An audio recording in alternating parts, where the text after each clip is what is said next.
Assalamualaikum warahmatullahi wabarakatuh. Pemirsa Sobat RSA dimanapun Anda berada, jumpa lagi bersama saya, Kori Suryowijoyo, masih dalam acara saya kita di RSA Menyapa.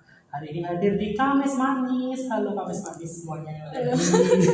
Hari ini saya ditemani sama Mbak Frida. Iya, halo Mbak Frida, jumpa lagi kita ya. Iya. Sudah berapa hari nggak ketemu? Kayaknya berapa episode iya, ya? Betul. Udah berapa bulan soalnya. Oke, Mbak Frida, hari ini tema kita adalah sering merasa cemas tanpa alasan. Coba cari tahu ya. Iya. Selama 1 jam ke depan nanti aku akan mengupas kecemasan sama Mbak Frida di sini. Jadi jangan lupa untuk gabungan di RSA ya. Jangan lupa untuk ikuti Instagramnya di @rs_hasim_asari atau di Facebook kami di Rumah Sakit Hasim Asari. Jangan lupa juga di follow YouTube kami di @rs_hasim_asari 1. Dan Rumah Sakit Hasim Asari nanti memberikan giveaway yang menarik untuk 2 pertanyaan yang paling menarik. Yang paling disuka sama Mbak Frida nanti ya, nanti dapat giveaway dari Rumah Sakit Hasim Asari. Oke, jangan lupa saya ulang lagi untuk follow Instagram dan TikTok kami di @rs_hasim_asari. Dan di Rumah Sakit Hasim Asari juga menerima pasien BPJS Kesehatan, pasien BPJS Ketenagakerjaan, pasien jasa raja, pasien dompet duafa ini yang satu-satunya ada di Rumah Sakit Hasim Asari, dan pasien asuransi Mega Plaza, dan tentu saja pasien umum ya, untuk bisa langsung ke Rumah Sakit Hasim Asari.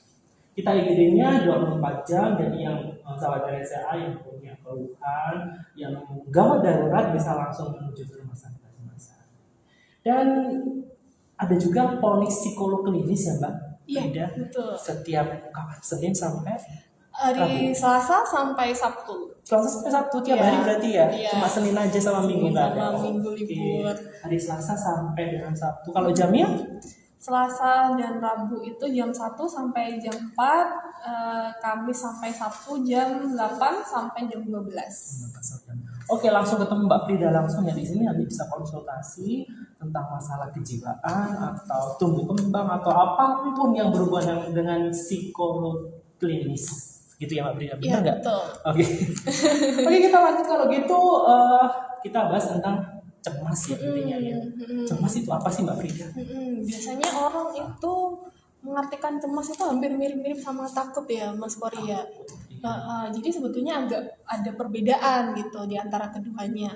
Nah, kalau takut itu kita respon emosional yang segera gitu ya pada ancaman yang nyata atau ancaman yang betul-betul. Kalau kebanyakan orang tuh biasanya memang merasa takut gitu. Contohnya apa, kayak hewan berbahaya gitu ya, atau tempat gelap. Itu kan biasanya orang memang karena adanya ancaman itu tadi, situasi itu tadi itu biasanya takut gitu. Nah, kayak gitu. Jadi memang kalau takut itu ada ancaman yang nyata atau beneran ada gitu ya. Beda kalau cemas. Biasanya itu cemas itu respon emosi karena adanya ancaman yang bahkan itu tuh tidak ada gitu. Misalkan gini, kita takut keluar rumah karena nanti dicopet misalkan, kayak gitu. Kan dicopet itu kan nggak berarti mesti belum kita keluar rumah itu kan belum tentu kita dicopet gitu kan, kayak gitu. Nah, cemas itu kayak gitu. Jadi respon emosi yang muncul karena adanya keyakinan atau pemikiran negatif atau kekhawatiran berlebih gitu ya terhadap sebuah ancaman yang belum tentu terjadi gitu. Jadi antara cemas dan takut memang berbeda ya. Betul, ada bedanya. Dari pengertiannya juga berbeda ya Mbak Frida ya. Jadi kalau cemas itu belum tentu terjadi. Betul. Kalau takut sudah pasti terjadi. Pasti ada ancamannya, tadi kayak hewan buas atau situasi tertentu gitu ya. Atau kayak di kedalaman gitu. Ditemui ular gitu ya, takut gitu ya namanya. Betul, ya. Takut. Kadang-kadang ada yang ular gak menakutkan juga. Iya sih, ada yang juga suka ya. Lucu. Aduh. Kembali ke cemas kalau gitu. Betul. Kalau cemas berlebihan efeknya seperti apa Mbak Frida? Sebetulnya cemas itu satu hal yang wajar gitu ya Mas Kori. Iya. Dalam kadar tertentu atau dalam derajat tertentu itu sebetulnya wajar. Kenapa? Karena emosi cemas itu sebetulnya membantu kita untuk mempersiapkan diri atau melindungi diri kita dari ancaman yang kita anggap akan terjadi pada kita. gitu. Kayak misalkan, saya cemas mau presentasi gitu ya Mas Kori ya, atau mau lagi ngomong di depan banyak orang, kita cemas gitu ya. Nah itu kan bantu kita supaya lebih mempersiapkan diri saat presentasi atau mengerjakan tugas sebaik-baiknya gitu. Beda nanti kalau misalkan cemasnya itu dalam kadar yang berlebihan gitu, seperti itu. Kayak contohnya nih, kadar gula tinggi sesekali itu kan nggak apa-apa ya, iya kan? Respon tubuh kita kadar gula yang tinggi itu kan sesekali nggak apa-apa, terutama kalau habis makan sesuatu gitu ya. Tapi kalau kadar gulanya itu terus menerus tinggi, itu kan yang jadi masalah. Nah sama kayak tadi cemas itu tadi. Jadi sesekali cemas itu nggak apa-apa, tapi kalau cemasnya itu berkelanjutan itu yang jadi masalah gitu. Artinya sampai apa? Kayak membuat kita jadinya tidak tenang gitu ya. Kegiatan atau aktivitas sehari-hari kita jadinya terganggu gitu. Itu yang harus ditangani dengan segera gitu. Dikonsulkan ya, ditangani sama Mbak Afrida ya. Harus ke psikolog klinis ya kalau cemasnya berkelanjutan. Berkelanjutan dan dalam kadar yang berlebihan gitu ya, sampai mengganggu aktivitas sehari-hari. Beda nggak antara cemas yang berlebihan sama yang berkelanjutan itu? Kalau berkelanjutan itu sama berlebihan bisa jadi beda gitu Mas. Beda ya. Ada macam-macam gangguan kecemasan ya. Ada macam-macam gangguan kecemasan. Ada yang namanya itu gangguan cemas menyeluruh. Itu adalah rasa cemas. Nanti dulu ya untuk gangguan kecemasan. Gitu. Nah, nanti kita bahas di belakang. Tapi sebelumnya kita sapa dulu. Gitu. Dari rumah. Oke, jangan lupa nanti kita lanjutkan ya Mbak Frida ya untuk gangguan kecemasan. Siap. Nanti kita bahas di belakang karena ada sesinya sendiri nanti. Oke, jangan lupa pemirsa atau sahabat RS yang ada di rumah. Kita nanti akan melanjutkan di tentang kecemasan di sini sama Mbak Frida. Tia Rahma. Iya. Frida Tia Rahma ya betul ya. Betul. Lupa. Oke, seorang psikologis klinis yang praktek di Rumah Sakit Hasyim-Asyari. Jangan lupa untuk konsultasi atau bisa ketemu langsung sama Mbak Frida di sini di Poli Psikolog Klinis tentunya di Rumah Sakit Hasyim-Asyari setiap Selasa sampai dengan Sabtu. Oke, nanti jadwalnya sudah ada di layar belakang saya itu jamnya. Tapi harinya Selasa sampai Sabtu ya Mbak Frida ya. Oke, jangan lupa untuk follow Instagram kami dan TikTok kami di @rs.hasyim_asyari. Jangan lupa Facebook kami di Rumah Sakit Hasyim-Asyari ataupun YouTube kami di @rs_hasyim-asyari 1. Sekarang di Rumah Sakit Hasyim-Asyari itu tidak untuk berobat aja Mbak Frida, dan di sini itu bisa nongkrong-nongkrong asik di itu apa namanya? RSA Point ya. Iya, jadi kalau ke Rumah Sakit Hasyim-Asyari itu bisa belanja. Jadi sambil periksa, sambil ke tempatnya Mbak Frida konsultasi. Di situ juga ada tempat playground main anak-anak yang di sebelah situ. Iya, jadi anak-anak kalau ditinggal sama orang tuanya periksa bisa dimasukin di playground itu aman. Biar nggak bosen ya. Iya. Dan di Rumah Sakit Hasyim-Asyari juga menerima pasien BPJS Kesehatan, BPJS Ketenagakerjaan pastinya ya, untuk jasa raharja, ada dompet duafa dan asuransi Mega Plaza. Tentunya pasien umum bisa langsung masuk ke Rumah Sakit Hasyim-Asyari. Sebelum kita ke gangguan kecemasan jenis-jenisnya, saya akan bertanya dulu Mbak Frida tentang bahaya orang yang kecemasannya berlebih. Bahaya nggak? Kalau dari sisi sosial, sisi pribadinya dirinya sendiri gitu. Tentu ya Mas Lori.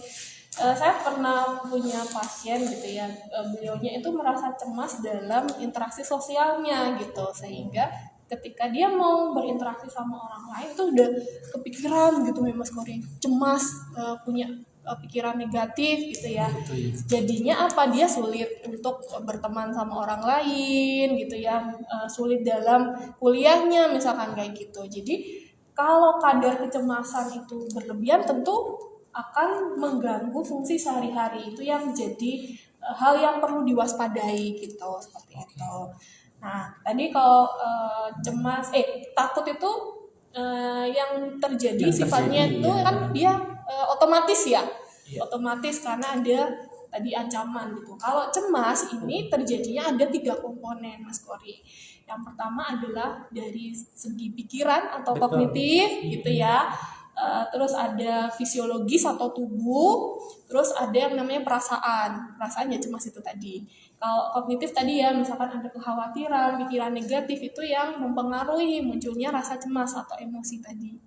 Terus fisiologis, nah kalau kita merasa cemas, biasanya kan kalau cemas mau ujian, biasanya sakit-sakit perut gitu ya, Iya. atau pengen ke kamar mandi gitu ya, atau deg-degan, tangan berkeringat. Nah cemas itu bisa memunculkan itu tadi, ketiga hal itu tadi. Gitu.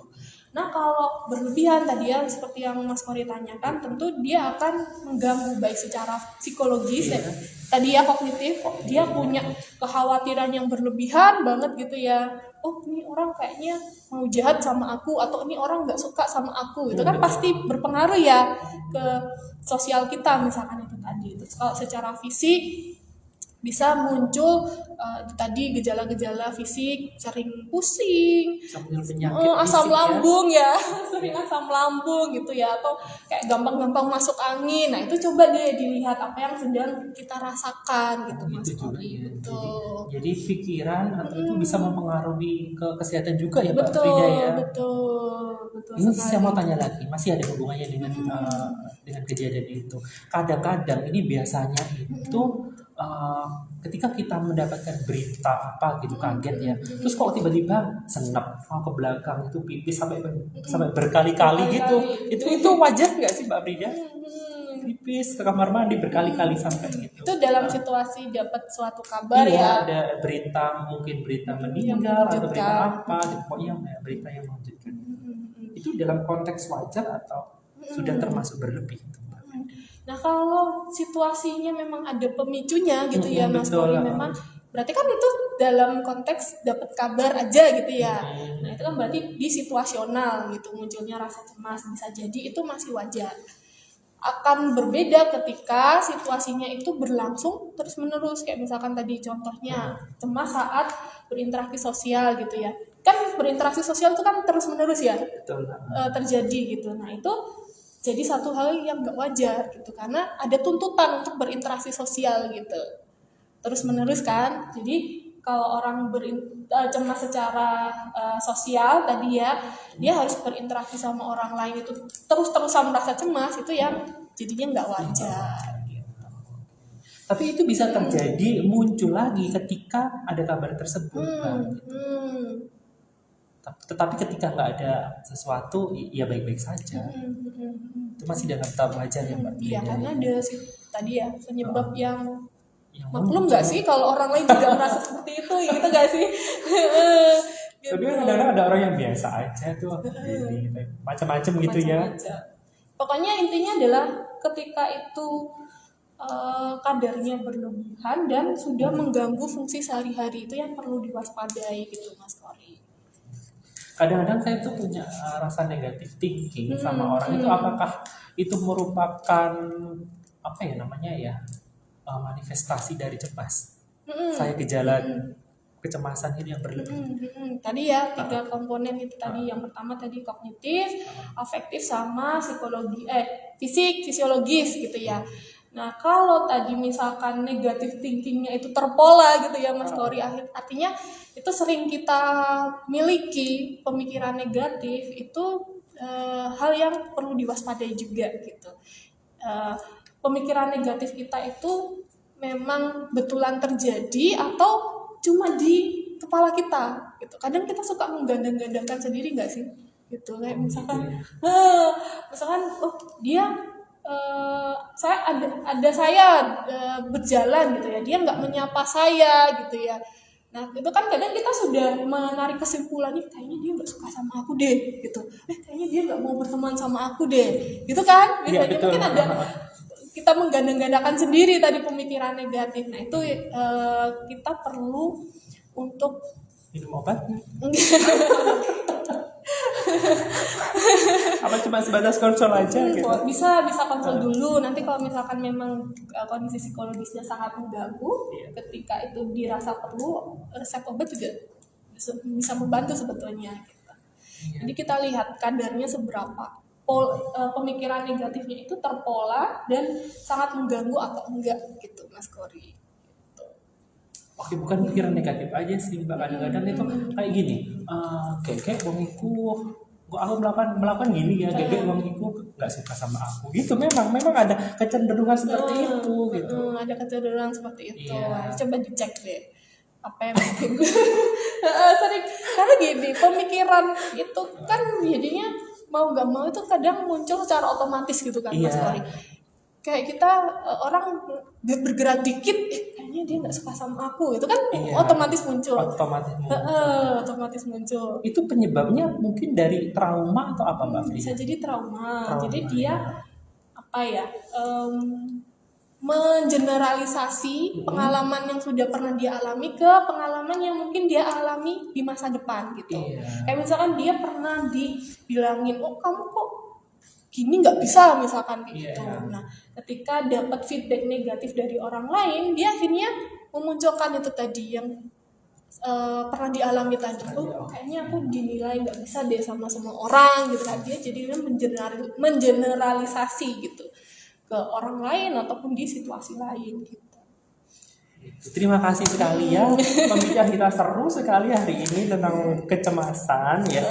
Sering merasa cemas tanpa alasan. Nah itu ya, kita mau cari tahu jawabannya di sini, sahabat RSA jangan lupa terus ikuti atau follow Instagram kami di @rs.hasimashari. Mbak Frida bantu saya untuk apa namanya Instagramnya Rumah Sakit Hasimashari di mana? Jadi teman-teman sahabat RSA bisa follow Instagram di mana? Di rs.hasimashari. Terus TikToknya Mas Kori? Ya, TikToknya sama di TikToknya sama ya. @rs.hasimashari. Kalau Facebooknya Facebooknya beda sendiri, ada angka satunya ya. yang YouTube-nya yang ada Mas. Oh ya, YouTube-nya ada. YouTube-nya di @rs.hasimashari 1. Oke, jangan lupa untuk ke Rumah Sakit Hasimashari karena Rumah Sakit Hasimashari juga menyediakan jadi kita bisa nongkrong, kita bisa makan-makan di situ di RSA Point. Jadi nggak sakit aja, ya. Jadi bisa ke sini nanti. Mungkin suatu hari juga ada nanti layanan yang lainnya di Rumah Sakit Hasimashari. Jadi bukan untuk orang yang mendapatkan perawatan aja. Jadi orang sehat pun bisa berkunjung ke Rumah Sakit Hasimashari. Kita juga punya medical check up Mbak Frida setiap Senin sampai Sabtu jam 7 sampai jam 8 malam. Kalau psikologisnya Mbak Frida hari Selasa sampai Sabtu. Untuk jamnya Selasa dan Rabu itu jam 1 sampai jam 4. Hari Kamis sampai Sabtu jam 8 sampai jam 12.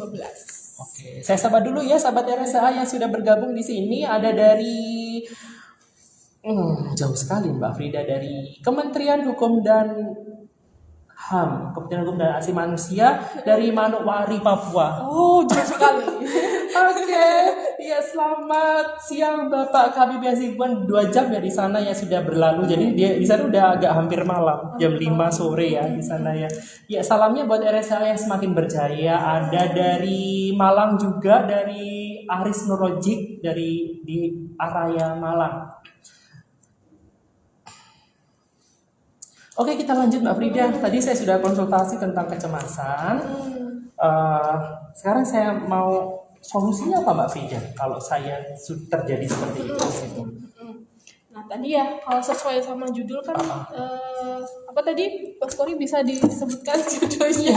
Sering merasa cemas tanpa alasan. Merasa cemas tanpa alasan. Nah, saya mau tahu jawabannya apa, solusinya apa? Betul. Jadi seperti yang tadi ya.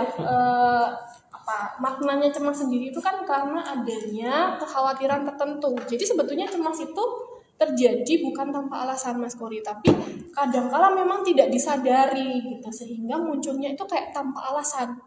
Iya, gitu. Tanpa alasan. Tuh, kayak tiba-tiba kita merasa cemas tadi ya, mau ujian perutnya sakit kayak gitu. Itu kadang kita nggak menyadari, oh saya cemas nanti misalkan nilainya jelek misalkan kayak gitu, itu kadang tidak tersadari gitu. Nah solusinya apa ya, harus disadari dulu apa sih isi kekhawatirannya gitu, itu tadi apa sih isi pemikiran negatifnya gitu.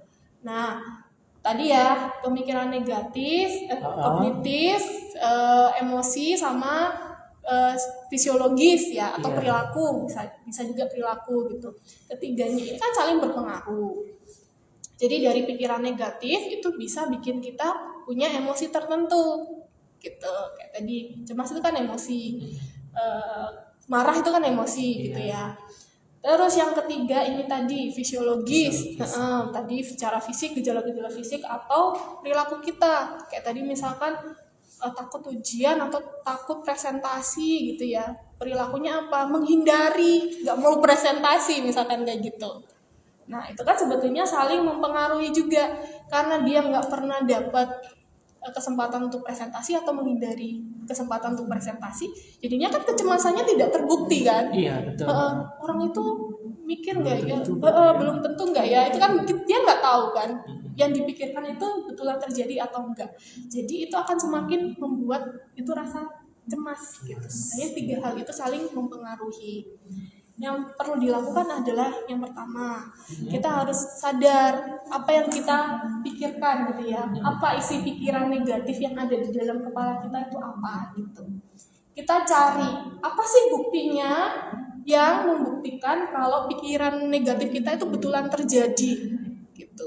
Kayak tadi misalkan ya, oh nanti kalau saya presentasi saya kayaknya dinilai negatif, nggak bagus atau nggak pintar gitu ya sama orang lain atau sama audiens gitu misalkan. Apa nih buktinya atau pengalaman apa yang pernah dia dapatkan sehingga dia memunculkan pikiran negatif ini gitu.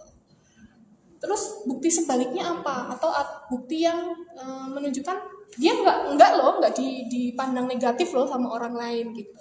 Nah dari dua hal itu tadi ya, pemikiran yang mendukung atau pemikiran yang sebaliknya, itu mana dari dua hal itu yang kemungkinan lebih besar akan terjadi gitu. Jadi biar kita berpikir secara logis gitu Mas Kori. Jangan-jangan ya itu tadi, jangan-jangan cuma ada di dalam kepala kita gitu. Jadi dari kita sendiri yang bisa menyembuhkan ya. Betul. Tapi kadang dalam kadar tertentu tadi ya, kalau cemasnya sudah berlebihan memang butuh yang namanya terapi gitu ya, atau ada dua hal sebetulnya intervensinya, bisa psikofarmakologi sama obat, sama psikoterapi. Psikoterapi ke psikolog klinis ya, seperti Mbak Frida. Betul. Kalau psikofarmakologi ini biasanya kalau kasusnya sudah dalam tingkatannya agak berat ya, jadi kayak sudah sangat mengganggu gitu ya. Bisa gimana gini? Bisa kayak gitu tuh ya, apa ya, parno gitu ya biasanya orang bilangnya gitu. Itu bisa dibantu dengan obat supaya dia lebih rileks, lebih tenang. Jadi ada dua hal ya. Ini udah ada pertanyaan Mas Mbak Frida di HP saya, ini udah banyak pertanyaan dari sahabat RSA. Oke. Tapi satu lagi ya Mbak Frida ya, ini belum selesai. boleh. Tadi yang jenis gangguan kecemasan. Mbak Frida silakan. Ada beberapa. Ada beberapa jenis gangguan kecemasan ya Mas Kori. Yang pertama tadi yang saya sebutkan, gangguan kecemasan menyeluruh. Ini tandanya adalah dia cemas kecil-kecil di setiap aspek hidupnya, kayak misalkan cemasnya di hubungan sosial misalkan, atau cemas nanti rumahku belum ditutup misalkan, nanti cemas dia keluar rumah takut dicopet misalkan kayak gitu. Jadi biasanya tuh kadar kecemasannya itu nggak terlalu besar, tapi banyak hal yang dicemasin gitu di kesehariannya dia gitu. Seperti itu. Itu namanya gangguan cemas menyeluruh. Cemas menyeluruh satu ini ya. Ada berapa Mbak? Banyak. Ada berapa ya? Cemas menyeluruh, gangguan panik, terus kecemasan sosial atau fobia sosial, gangguan obsesif kompulsif, sama fobia. 5 ya. Ada 5. Singkat-singkat aja mungkin dengan satu persatu. Banyak ya. Ini bisa di googling deh. Singkat aja, nanti kalau memang itu butuh konsul sama Mbak Frida, bisa berkunjung ke psikologis klinisnya Rumah Sakit Hasyim Asyari setiap Selasa sampai Sabtu. Oke. Jangan lupa ya berkunjung ke psikologis klinisnya sama Mbak Frida. Oke, singkat-singkat aja Mbak Frida. Oke, tadi ya kalau cemas menyeluruh berarti cemasnya kecil-kecil tapi banyak gitu ya.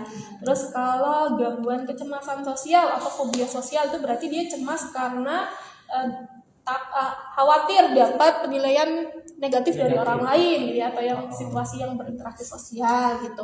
Terus kalau gangguan panik ini biasanya terjadi kayak serangan fisik gitu Mas Kori. Jadi serangan fisik kayak sesak nafas, tiba-tiba dada berdetak kencang kayak gitu. Itu biasanya muncul sensasi fisik gitu. Tapi terjadinya sebetulnya karena cemas yang ditumpuk gitu. Terus ada yang namanya obsesif kompulsif gitu. Jadi ada pikiran bukan. Itu beda lagi ya. Jadi kayak pemikiran berulang gitu Mas Kori, yang bikin kita melakukan aktivitas berulang supaya kekhawatiran yang kita miliki tadi sedikit reda. Kayak orang yang misalkan suka cuci-cuci, beberapa kali cuci-cuci tangan gitu ya, biar dia merasa kotor gitu ya. Dia cuci-cuci tangan gitu. Udah cuci tangan tapi kayak masih merasa kotor. Nah, itu perilaku kompulsi atau diulang. Jadi khawatir kalau masih kotor gitu. Misalnya kan kayak gitu. Terus ada yang namanya tadi fobia ya. Kalau fobia itu berarti dia cemas pada objek tertentu gitu. Ada yang fobia hewan, ada yang itu takut atau cemas itu sebenarnya. Sebetulnya itu ya spesifik tertentu gitu Mas Kori. Tapi sebetulnya di orang lain tuh nggak kayak gitu. Kayak misalkan fobia kucing. Ada teman saya dulu fobia kucing. Kucing kan nggak semua orang takut ya. Nah kayak gitu. Terus ada orang yang takut sama darah. Nah kan nggak semua orang takut sama darah gitu kan. Tapi itu responnya sangat berlebihan gitu Mas Kori. Iya, kalau temenku itu lucu, takutnya tuh sama buah nanas. Oh, buah nanas. Sama kayak nggak tahu itu kenapa. Itu berarti apa? Fobia itu ya. Jadi sudah termasuk gangguan kecemasan. Dicari tahu dulu. Itu dia mengganggu atau enggak gitu. Sebetulnya mengganggu deh Mbak Frida, karena ya. Nanas tuh enak. Jadi kalau makan nanas jadi dia nggak mau gitu. Nggak mau, ya. Kalau itu kadarnya mengganggu mungkin bisa ya. Cuma nanti coba suruh konsultasikan aja.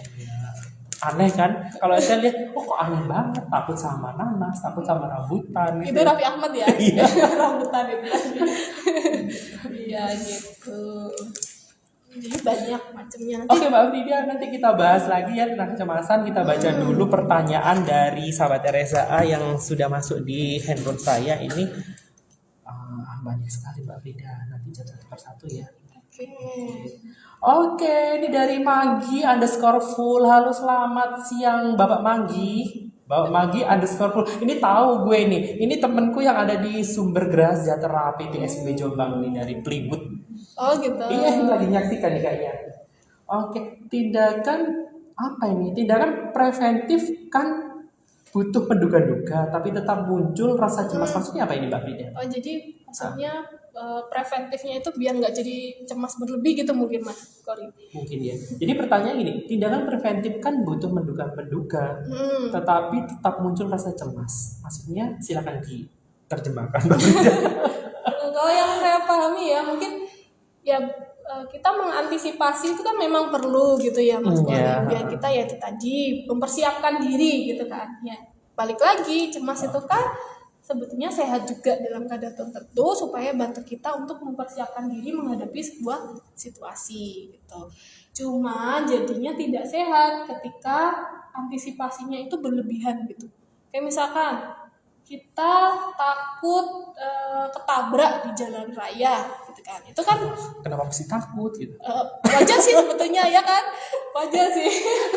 Cuma yang jadi nggak sehat adalah ketakutan kita ketabrak bikin kita jadi nggak keluar sama sekali. Itu yang jadinya nggak sehat gitu kan. Jadi kan nggak bisa kita nggak keluar rumah ya kan? Itu bisa ya sekarang ya? Sebenarnya waktu COVID dulu, waktu apa namanya pandemi COVID ya, dikurung di rumah. Saya juga isolasi selama 2 bulan di rumah. Tapi saya nakal dulu, jadi setiap siang apa gitu cari makan kan lapar ya. Saya ke Indomaret ke itu, jadi sama menyebarkan virusnya. Wah ini perlu diedukasi ya. Tapi alhamdulillah sudah berlalu ya. Iya alhamdulillah sudah berlalu. Oke. Halo selamat siang Bapak Manggi, tadi sudah dijawab ya sama Mbak Frida ya, Mbak Frida ya. Jadi antisipasi boleh, cuma antisipasinya tadi atau kekhawatirannya tidak berlebihan. Tidak boleh berlebihan gitu ya. Oke, saya salam juga untuk PT Sumber Sejahtera. Jangan lupa untuk periksa ke Rumah Sakit Hasyim Asyari karena Rumah Sakit Hasyim Asyari nanti juga akan mendatangkan asuransi untuk Bapak dan karyawannya dari PT Sumber Sejahtera. Ditunggu aja ya nanti launchingnya. Oke, Mbak Frida, ini ada lagi pertanyaan dari Ria Sonia. Kak, bagaimana cara mengatasi tantrum secara tiba-tiba tanpa alasan? Terima kasih. Tantrum pada siapa nih? Tantrum pada anak, mungkin pada dirinya sendiri. Tantrum dari dirinya sendiri gitu Gitu mungkin ya. Ini pertanyaannya gitu. Kak, bagaimana cara mengatasi tantrum secara tiba-tiba tanpa alasan? Berarti kan tantrum pada dirinya sendiri yang merasa tantrum gitu ya, Mbak. Kalau pada orang dewasa itu sebetulnya perlu lagi-lagi itu tadi perlu kita sadarin apa sih yang kita pikirkan gitu ya dalam situasi itu. Emosi tantrum kan sebetulnya kayak apa ya, menangis ya kan. Kalau di orang dewasa kan menangis kan atau gimana? Tantrum itu enggak yang apa namanya? Melempar-lempar benda gitu. Kekerasan itu ya, bukan ya? Jadi gitu ya. Kalau sepaham saya dari pertanyaan itu tadi berarti kan bisa jadi menangis atau rasa kesal sehingga melempar benda dan lain sebagainya. Itu coba disadari dulu apa yang saya pikirkan, karena emosi itu muncul nggak tanpa sebab sebetulnya Mas Korit, tapi sebagai respon dari situasi tertentu. Makanya kita perlu tahu gimana sih kita memaknai situasi itu seperti apa sehingga muncul emosi itu tadi kayak gitu. Nah, kalau kesulitan untuk meregulasi emosi berarti kita itu tadi harus berlatih untuk menyadari apa yang saya rasakan di situasi ini, misalkan kayak gitu, apa yang saya pikirkan, biar kita punya kesadaran diri itu tadi untuk bisa meregulasi atau mengontrol emosi gitu. Jadi coba disadari dulu pikiran dan perasaan diri kita dalam situasi tertentu gitu. Gitu ya, Mbak Ria. Soalnya sudah dijawab sama psikolog kami, sama Mbak Frida langsung di sini. Oke, pemirsa, jangan lupa untuk tetap mengikuti atau follow Instagram kami dan TikTok kami di @rs.hasyim_asyari atau di Facebook kami di Rumah Sakit Hasyim Asyari dan YouTube kami jangan lupa di @rs_hasyim_asyari. Dan 2 pertanyaan menarik nanti dapat giveaway dari Rumah Sakit Hasyim Asyari yang dipilih sama Mbak Frida langsung di sini. Rumah Sakit Hasyim Asyari juga melayani pasien umum, pasien BPJS Kesehatan, pasien BPJS Ketenagakerjaan, pasien jasa harja, pasien dompet duafa, dan pasien asuransi, khususnya Medika Plaza di sini. Medika Plaza itu banyak, ada Pertamina dan lain-lain. Oke, dan Rumah Sakit Hasyim Asyari juga IGD 24 jam, ada medical check up setiap Senin sampai Sabtu jam 7 sampai jam 20. Tentunya juga hadir polisi psikologi klinis di sini bersama Mbak Frida setiap Selasa sampai dengan Sabtu. Jamnya jam berapa Mbak Frida? Selasa dan Rabu jam 1 sampai jam 4, Kamis sampai Sabtu jam 8 sampai jam 12. Oke, kita lanjut ya. Masih banyak pertanyaan ini dari sahabat Teresa dari Nasir dan Anas. Oh iya, Mbak Frida, aslinya mana? Dari Jombang? Saya atau? asli Jombang. Asli Jombang ya, putri daerah. Putri daerah. Putri daerah untuk daerah. Kecamatan Jombang. Kecamatan Jombang. Oke.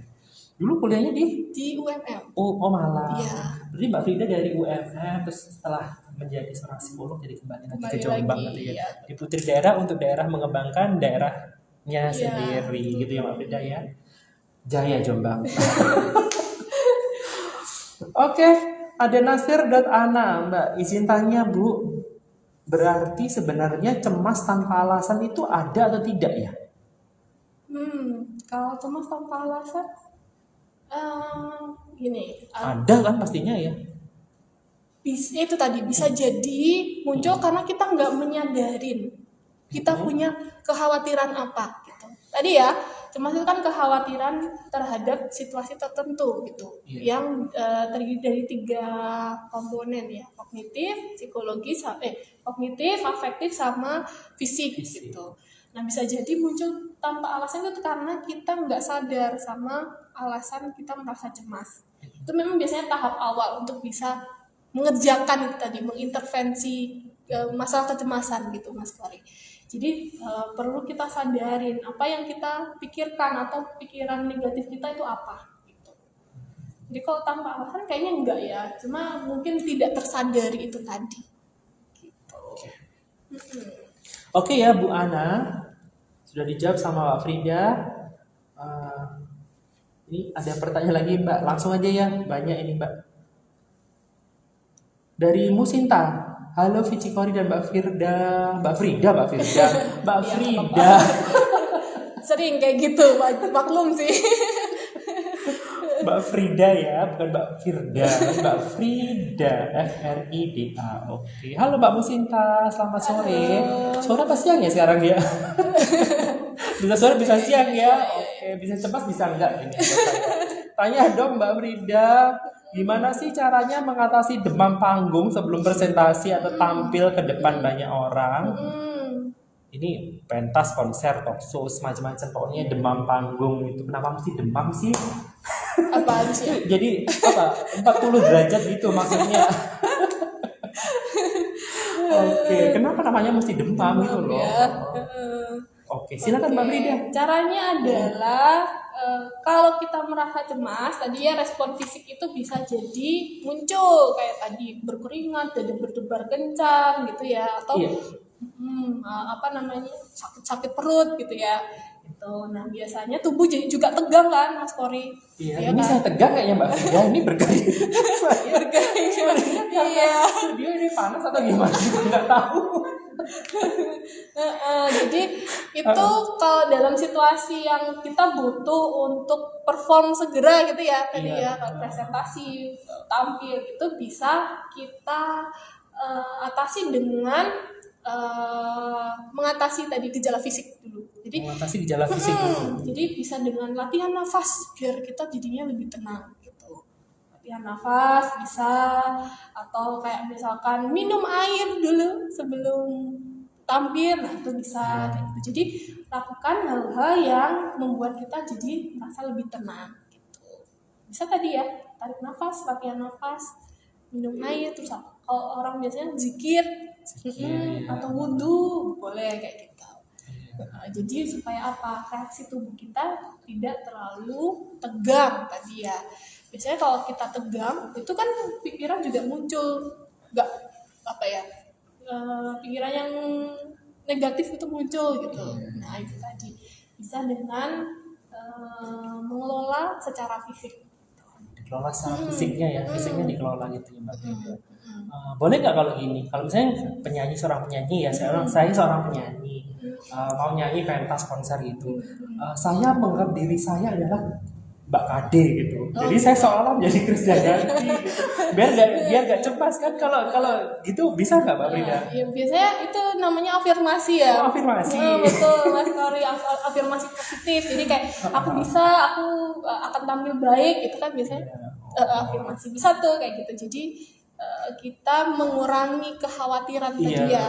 Jadi, komponen kognitif tadi. Oke, jadi seolah-olah saya seorang diva. Jadi saya tampil di apa gitu. Saya seolah Krisdayanti, saya seolah Titik. Jadi membesarkan diri kita sendiri gitu. Boleh ya bisa, berarti ya. Bisa kayak gitu. Bukan maksudnya itu bukan penyakit yang harus dikonsulkan atau apa gitu, seolah-olah menjadi itu, enggak ya.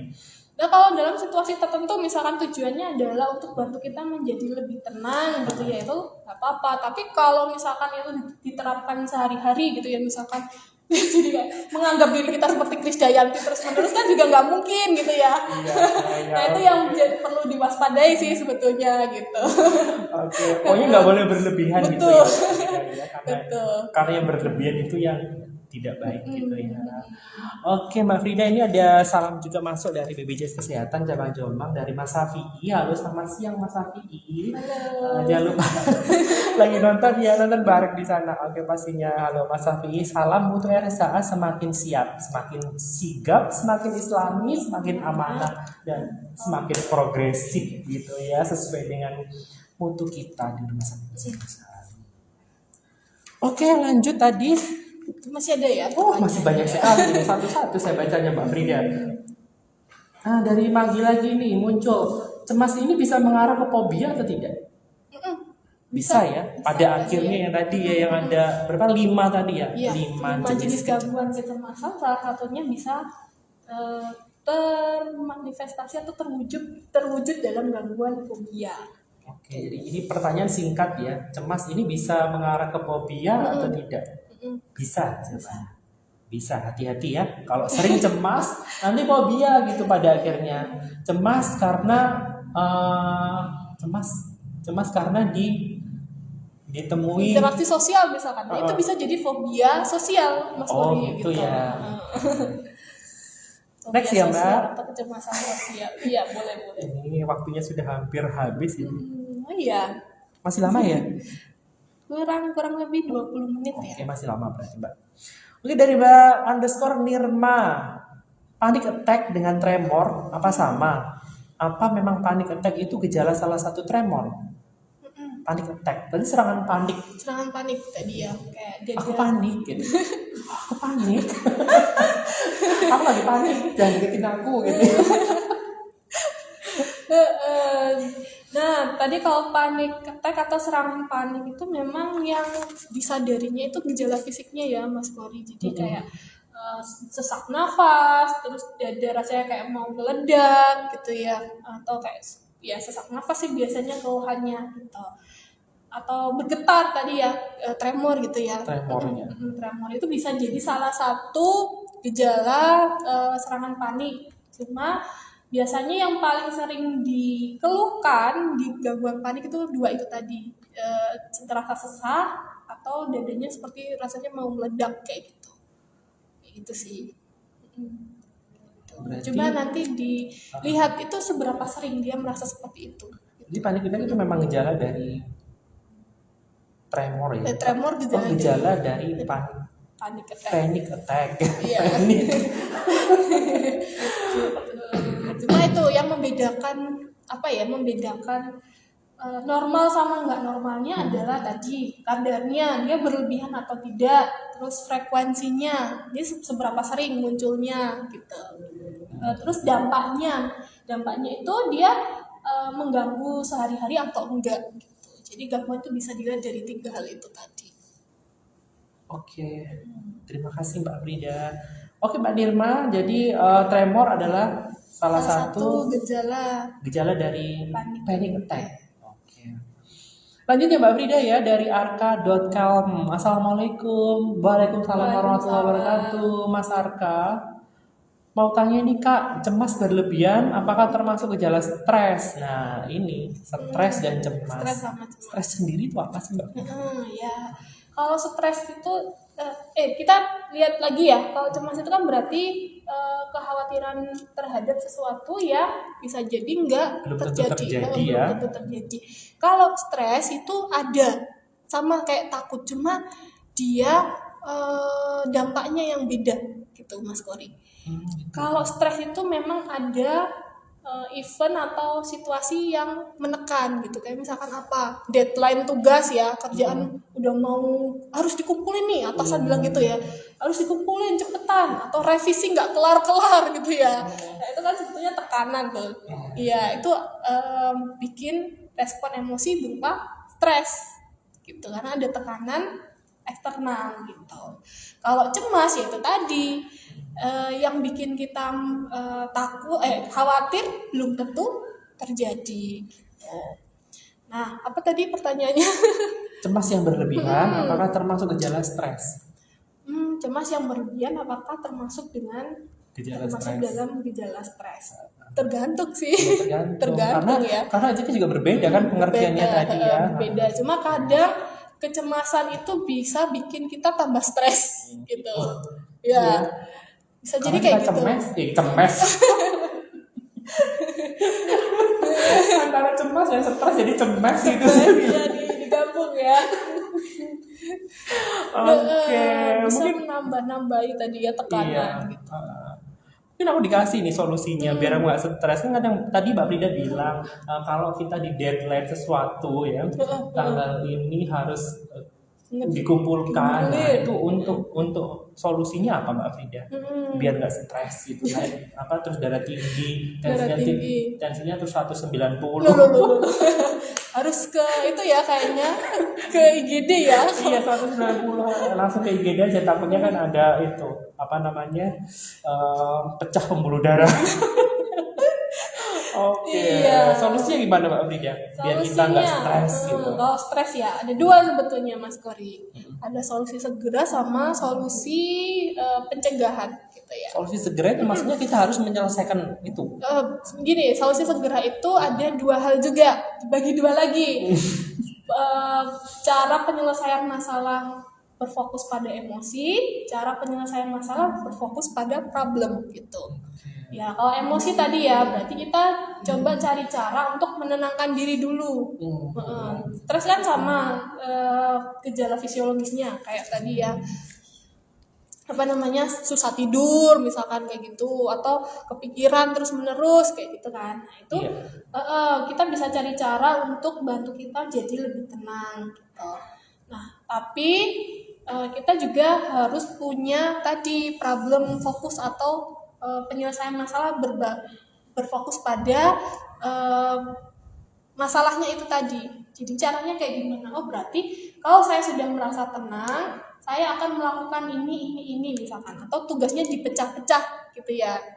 Jadi kayak misalkan tugasnya numpuk gitu ya. Kalau minggu depan harus dikumpulin semua. Nah caranya gimana? Bisa dipecah. Oh misalkan hari ini ngerjakan yang A dulu gitu ya. Terus besoknya yang B. Nah kalau dipecah-pecah itu kan biasanya agak lebih ringan kan. Ya. Berarti kita punya apa ya namanya, punya jadwal ya. Jadi hari ini kan 30 hari. Jadi hari tanggal 1 kita harus mengerjakan ini sekian.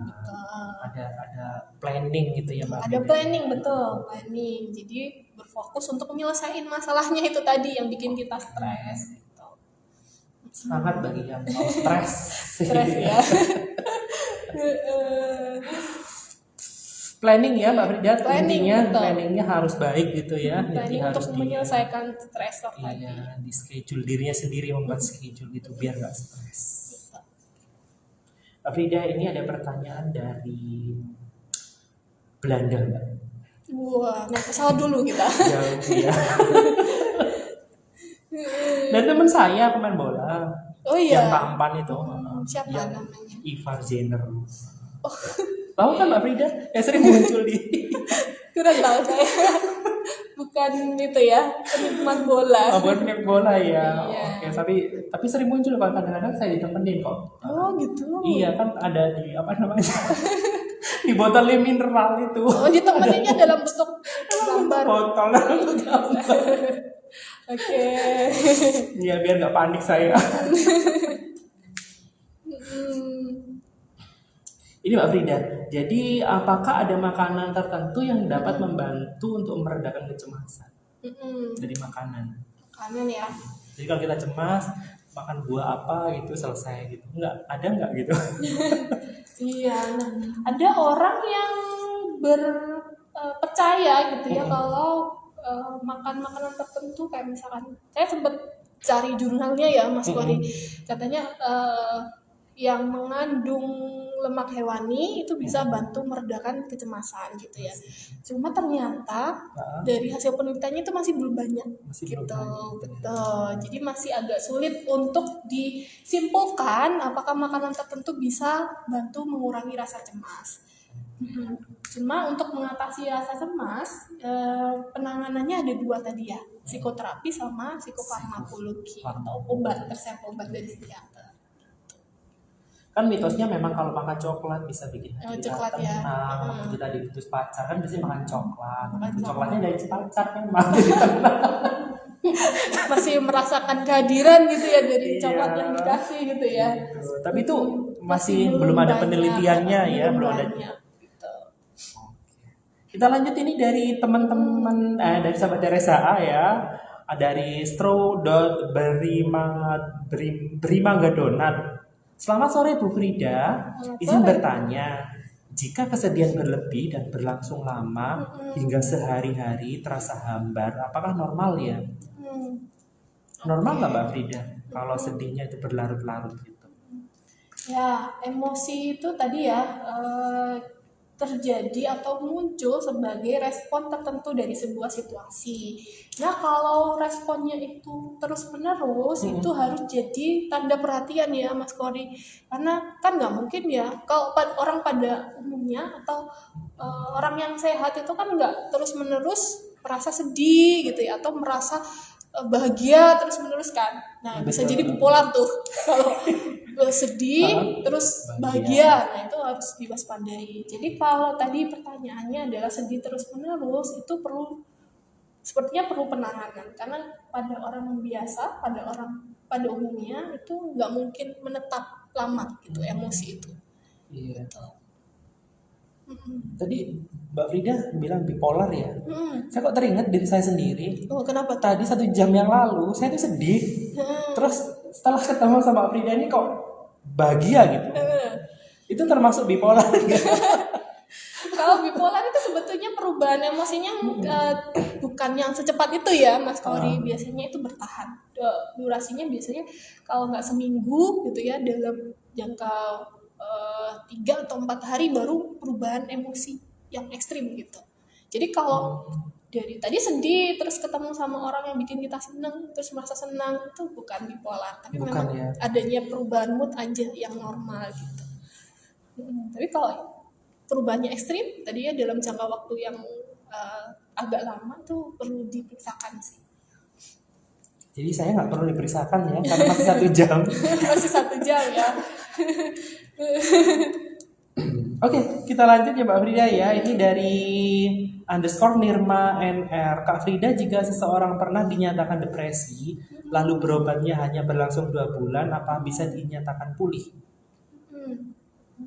Oke, depresi itu salah satu gangguan kesehatan mental ya, Mas Kori ya. Itu memang agak berbeda dengan penyakit. Oke. Jadi memang biasanya orang dengan gangguan kesehatan mental itu dia tidak disembuhkan, tapi distabilkan. Nggak bisa sembuh ya kalau depresi? Biasanya akan ada fase-fase tertentu yang relapse gitu ya, biasanya istilahnya. Atau kambuh, betul kayak gitu. Jadi memang kalau untuk orang-orang dengan gangguan kesehatan mental tadi kayak depresi, itu dia biasanya butuh penanganan psikoterapi untuk bantu dia punya cara yang baru untuk mengatasi rasa sedihnya tadi, gitu. Tapi kadang-kala orang yang terapi pun ya itu tadi ada fase kambuhnya juga, karena mengingat kejadian yang bisa jadi mengingat, bisa jadi ada situasi tertentu yang bikin dia down lagi gitu kan. Jadi bukan penyakit sih Mas Kori, tapi dan bukan dikatakan sembuh, tapi stabil gitu ya. stabil ya. Jadi depresi termasuk gangguan mental ya, bukan penyakit mental. Fisik ya. Bukan fisik. Memang tidak bisa disembuhkan, hanya bisa distabilkan saja untuk depresi. Kapanpun akan terjadi depresi lagi gitu ya, ketika ada kemungkinan untuk kambuh gitu ada ya. kambuhan. Oke Mbak Frida, untuk tips sendiri, untuk tips mengatasi kecemasan, menurut Mbak Frida apa? Buat sahabat RSA. Tipsnya yang pertama, kita harus menyadari dulu ya pemikiran kita, isi kekhawatiran kita itu apa sih sebetulnya gitu, biar kita bisa menganalisis gitu ya Mas Kori, kekhawatiran kita itu betulan terjadi atau cuma di dalam kepala kita aja gitu. Jadi ya, saya kayaknya orang itu kayaknya nggak suka sama saya, itu betul nggak, apa sih buktinya gitu ya, buktinya kalau itu bisa memperkuat keyakinan kita. Nah, kalau bukti sebaliknya apa? Gitu. Jadi kecemasan itu bukan untuk dihilangkan atau ditekan, tapi dianalisis betul atau enggak isi kekhawatirannya itu. Gitu. Terus bisa melakukan teknik yang namanya mindfulness. Teknik mindfulness itu apa? Kita menerapkan teknik-teknik tertentu supaya kita bisa sadar sepenuhnya pada saat ini, di waktu ini. Jadi biar kita nggak terlalu cemas memikirkan masa depan ataupun terlalu menyesali masa lalu gitu Mas Kori. Jadi di tengah-tengah aja, saat ini aja gitu. Tekniknya banyak, mindfulness nanti bisa dicari di Google. Oke, kalau yang pengen tahu lengkap bisa langsung konsul ke Mbak Frida ya di Polipsikolog Klinisnya Rumah Sakit Hasyim Asyari di Selasa, hari Selasa sampai hari Sabtu hanya di Rumah Sakit Hasyim Asyari ya. Jamnya ada di sini, nah jam 13 sampai jam 16 di hari Selasa dan Rabu. Untuk hari Kamis sama Sabtunya jam 8 sampai jam 12. Dan untuk pertanyaan yang belum terbaca di sesi hari ini sama Mbak Frida nanti akan dijawab langsung sama Mbak Frida-nya di Instastory kami. Jangan lupa untuk tetap stay jam. Tetap ikuti, tetap follow Instagram kami karena nanti Mbak Frida akan menjawab pertanyaan Anda yang belum terjawab di sini. Oke, di @rs Hasyim Asyari atau di Facebook kami di Rumah Sakit Hasyim Asyari atau di YouTube kami di @rs Hasyim Asyari 1. Jangan lupa untuk terus berkunjung ke Rumah Sakit Hasyim Asyari karena IGD kami 24 jam, ada medical check up juga setiap Senin sampai Sabtu pukul 7 sampai pukul 8 waktu Indonesia Barat. 8-nya 8 malam loh ya, buat jam 8 pagi, jam 7 sampai jam 20. Oke, dan di Rumah Sakit Hasyim Asyari juga ada kita menerima pasien BPJS Kesehatan, BPJS Ketenagakerjaan, ada jasa harja, ada dompet duafa. Ini satu-satunya di Rumah Sakit Hasyim Asyari, Mbak Frida. Jombang ya? Iya. Kalau Dede untuk pelayanan psikologi bisa nggak? Kenapa? Untuk dompet duafa. Psikologinya. Itu kurang tahu ya. Kurang tahu ya. Oke. Nanti bisa ditanyakan di admin mungkin ya. Iya, oke. Dan pastinya ada asuransi di Medika Plaza. Oke, satu pertanyaan lagi Mbak Frida dari sahabat Teresa A. Dari Madenar _11. Kak, kita storytelling maksudnya ngomong sendiri pas lagi melakukan kegiatan sendiri itu apakah normal? Karena saya merasa cemas juga pas sadar kenapa ngomong sendiri loh. Nggak sadar berarti. Pingsan. Iya, gitu kayak storytelling atau biasanya itu disebut dengan self talk gitu ya Mas Kori. Itu jadi kayak kita ngomong bercerita ke diri kita sendiri gitu ya. Itu ada yang namanya istilahnya adalah self talk gitu ya. Tadi pertanyaannya normal atau enggak? Iya, normal atau enggak gitu. Normal atau enggak?